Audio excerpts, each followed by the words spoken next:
Salut, c'est Anouk et bienvenue dans la chambre froide.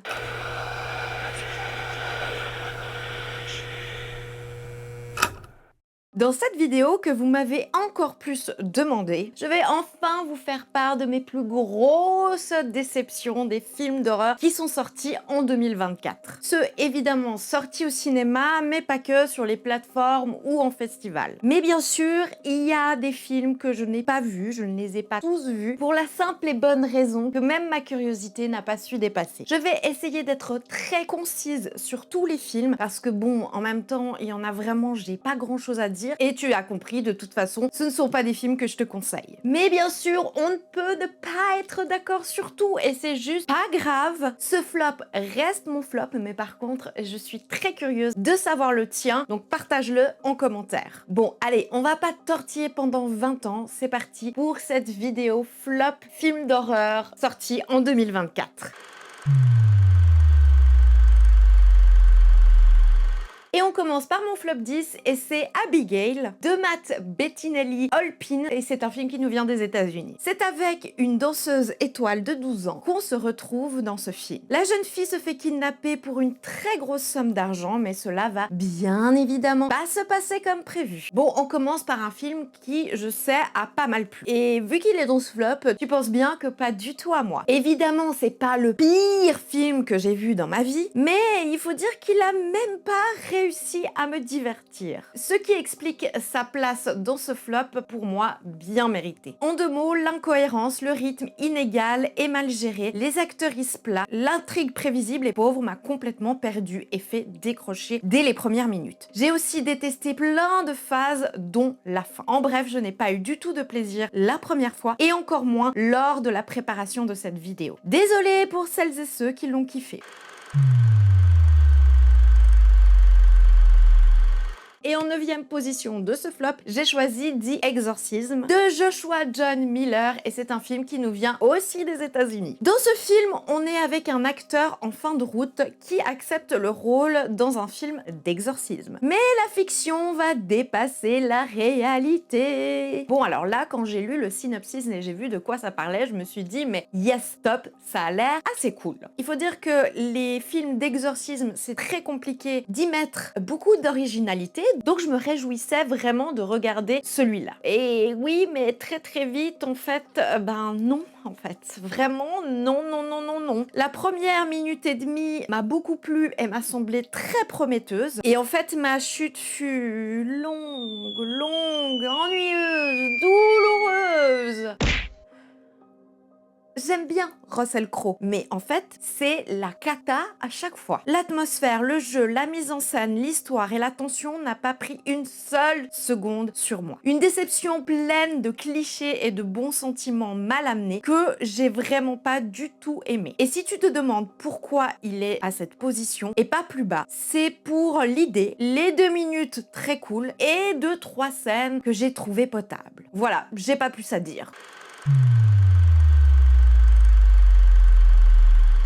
Allez, courage, en 8e position de ce flop, j'ai mis Strangers, chapitre 1, de Rennie Harlin, et c'est un film aussi des États-Unis. Ici, on suit un couple qui est en road trip en quête d'un nouveau départ. Ils sont obligés de s'arrêter dans un Airbnb isolé, et tu te doutes bien, très vite, les choses vont déraper. Bon, bah vu qu'à la base, je ne suis pas très fan du tout du premier Strangers, bah franchement, à comparer, c'est presque un chef-d'œuvre à côté de celui qui est sorti cette année. Pourtant, le style Home Invasion, j'aime bien. Mais là, plus cliché, tu meurs. Et c'est mal exécuté, mal joué, pas crédible. Tu peux absolument tout prédire de ce qui va se passer. Et l'ennui a commencé dès les premières minutes pour ma part. Et apparemment, mon mal n'est pas terminé car on va encore en souper. Ils en ont prévu 2 autres. Au secours. Je vais donner la 8e place parce que j'ai vu pire et que la réalisation, même si elle manque de substance, elle est pas immonde non plus. Et que ma déception fut minime vu que je m'attendais à absolument mais à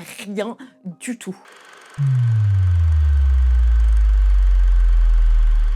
Allez, on passe au flop 7 et j'ai choisi le film Tarot de Spencer Cohen et c'est un film aussi qui vient des États-Unis. Ici, on se retrouve avec la fameuse bande de potes qui, après avoir trouvé des cartes de tarot dans un endroit très obscur, décident de se les lire. Mais évidemment, des événements terribles se passeront suite à ça. Alors oui, sans suspense, c'est prévisible, cliché et ennuyeux. Vraiment, c'est un film qui ne sert pas du tout à la cause que j'essaye de défendre de toute mon âme des teenage movies horreur. Il est que à la 7e place. Une scène dans la voiture que j'ai trouvé pas trop mal. Si tu l'as vu, tu vois peut-être de quoi je parle. Et 2-3 créatures qui sont assez cool. Sinon, vraiment, ce film, il est vide et pour moi, on se passerait bien de son existence. Désolée pour ceux qui l'ont aimé. Allez, on enchaîne à la 6e place et j'ai mis le film Bagman de Colm McCarthy et c'est un film qui nous vient des États-Unis. Bagman est une légende que racontent les parents à leurs enfants. Une légende que Patrick croit avoir échappé de justesse dans son enfance. Devenu papa lui-même, la légende semble le poursuivre. Alors quand je dis que celui d'avant est vide et ennuyeux, bah c'est encore pire celui-là. J'ai dû vraiment me reprendre à plusieurs fois parce que je me suis endormie pour le voir. Et si tu crois qu'il y avait un petit peu d'originalité dans celui-ci avec une nouvelle légende, détrompe-toi. Car c'est une légende que tu peux évidemment transposer sur 1 milliard d'autres films du même style. Et franchement, ça commence gentiment à jouer avec mes nerfs. Mais personnellement, moi je pense que c'est prendre les gens pour des débiles. Ce gros flop, c'est comme beaucoup de ces petits copains de cette liste, le même film, même trame, même fin, même enjeu. Et on se fait tellement chier. Et en plus, la direction artistique et le reste ne suit pas. Et on passe dans le dur du noyau et c'est la 5e place de ce flop. J'ai mis Hereafter de Robert Salerno et c'est un film qui nous vient des États-Unis. Ici, c'est avec Claire qu'on sera. Elle a failli de très près voir sa fille mourir. Mais depuis ce miracle, Claire a l'impression que sa fille n'est plus la même. Bon, là, c'est clairement la collection avec les 2 précédents et les 2 suivants où je vais dire plus ou moins, désolé, les mêmes choses. C'est-à-dire, ça pue l'ennui, le redite et la mauvaise exécution. En faisant croire que c'est ça le divertissement horrifique. Parce que attention, hein, j'ai aucun problème avec les films qui sont juste divertissants. J'ai pas besoin absolument de sous-texte profond pour pouvoir apprécier un film. Bon bref, tu as compris, un film pénible et insipide que je ne conseille à personne.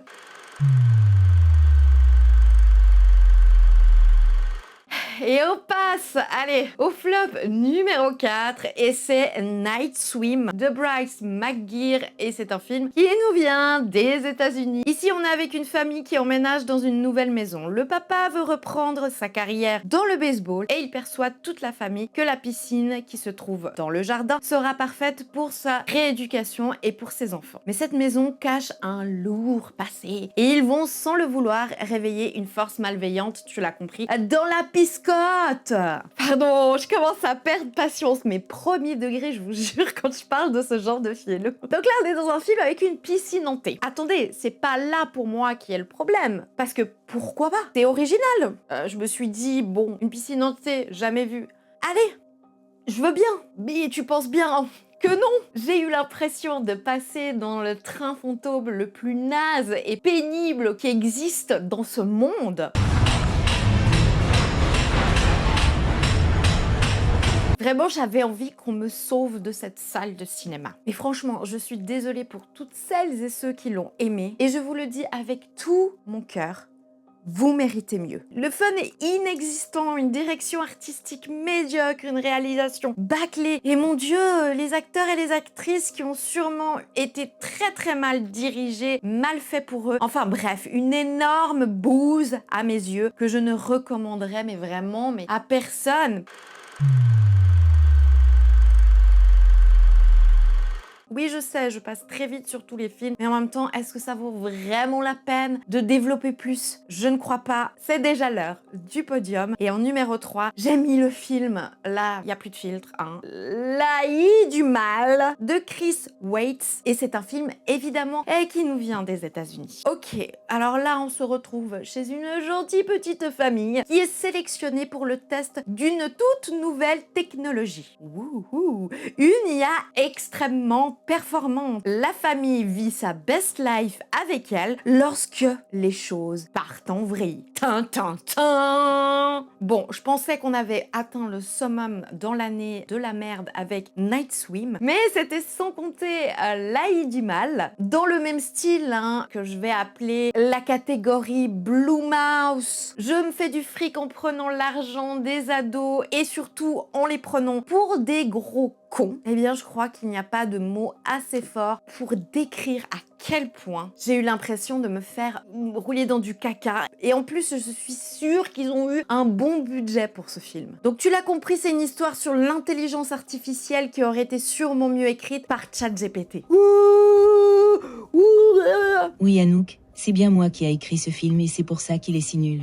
Est-ce qu'il y a plus à dire à part la même chanson d'un emballage tout aussi vide et nul que ce qu'il y contient? C'est vraiment désespérant. Bref, mon conseil, c'est fuis ce film, la vie est trop courte. Et en deuxième place du pire film d'horreur qui est sorti en 2024, vous allez peut-être être étonnés, mais c'est Human de Kathleen Cronenberg et c'est un film qui nous vient aussi des États-Unis. C'est dans un monde où il est impossible, à cause du climat, de se balader dehors normalement et où le taux de la population est bien trop grande. C'est pour cela que le gouvernement a mis des dispositions très spécifiques en place. Oh mais qu'est-ce que j'étais en joie quand j'ai su que la fille de Cronenberg allait sortir son premier film avec un pitch qui avait l'air tout à fait intéressant, engagé et important. Enfin bref, tout réuni pour me plaire. Et c'est pour ça que la chute fut terriblement dure et qui justifie en fait sa place. Parce que non seulement j'ai pas arrêté de dire tout au long du film, hein? Quoi? Mais mais qu'est-ce qui se passe? Mais quoi? Et pas du tout dans le bon sens du terme, parce que ce genre de film où je me pose plein de questions et on comprend pas tout, etc., si c'est extrêmement bien maîtrisé, ça marche de zinzin sur moi et j'adore ça. Mais parce que là, en fait, j'avais l'impression de voir une troupe d'amateurs de théâtre qui essayent de jouer du Hamlet. De voir la première version du montage du film est montée par un enfant de 6 ans, ouais, je suis dure, je sais. Et j'ai trouvé que l'histoire commençait très bien, se casse la gueule avec la sale impression qu'elle a tiré des mots au bol dans un chapeau pour écrire le scénario. La réalisation dans l'ensemble est irritante et fouille. Un film qui m'a mais tellement déçue à tous les niveaux. Et en fait, j'ai jamais eu cette impression d'avoir regardé la V1 d'un film. Je sais pas si tu vois ce que je veux dire. Et du coup, c'est vraiment en fait à contre-cœur, parce que réellement j'aurais voulu l'aimer, que je trouve qu'il mérite amplement sa place. Pour moi, bien évidemment. Donc, on se calme dans les commentaires et sincèrement, j'ai envie de savoir s'il y en a parmi vous qui l'ont aimé et pourquoi.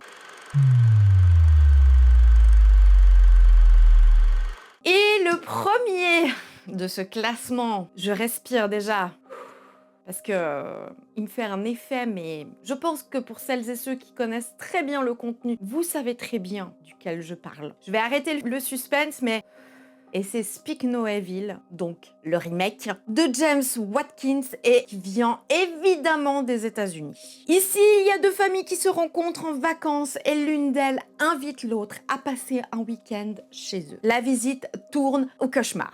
Oh mais oui, je vous jure que je n'exagère pas de la façon dont ce film m'énerve vraiment. Donc du coup, il mérite vraiment pour moi sa place de numéro 1 de la plus grosse merde de chiasse que j'ai vue en 2024. Allez, respire, je vais essayer d'être concise et de pas trembler de colère. Surtout que j'en ai déjà amplement parlé sur cette chaîne de ce remake de merde. Pardon. Premier degré, je vous jure, ça me tend vraiment.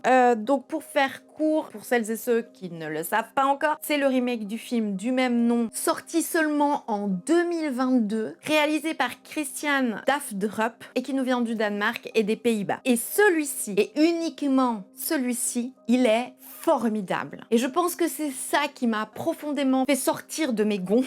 Et justement, tout le sel de l'original qui en faisait un film singulier et dingue, la version édulcorée américaine a tout enlevé. Je hais du plus profond de mon être ce film, mais je crois que je hais encore plus les producteurs qui se disent que les Américains ne sont pas capables de regarder un film d'un autre pays et qu'il faut surtout pas heurter les petites consciences. C'est vraiment prendre les gens pour des abrutis. Et puis, je vous vois venir dans les commentaires, ouais, mais James McCoy, il joue super bien, ninarlin. Non, en fait. Oui, il joue bien, mais non, ça relève pas le niveau, son personnage n'est pas crédible et pas du tout intéressant. Bref, c'est d'une débilité folle d'avoir fait une version aussi affligeante que celle-ci. Donc, par pitié de tout mon être, je te supplie, regarde le génialissime film original. Voilà, c'est déjà tout pour ce flop 10 des pires films d'horreur qui sont sortis en 2024. J'espère que je n'ai fâché personne, et si c'est le cas, bah tant pis. Mais par contre, j'ai extrêmement hâte de vous lire en commentaire avec vos propres flops. Sinon, tu connais la chanson pour me soutenir, attends avant que je te la chante. Vraiment, ça paraît rien comme ça, mais de me soutenir, ça compte beaucoup pour que je puisse continuer les vidéos tous les dimanches. C'est la chanson du soutien.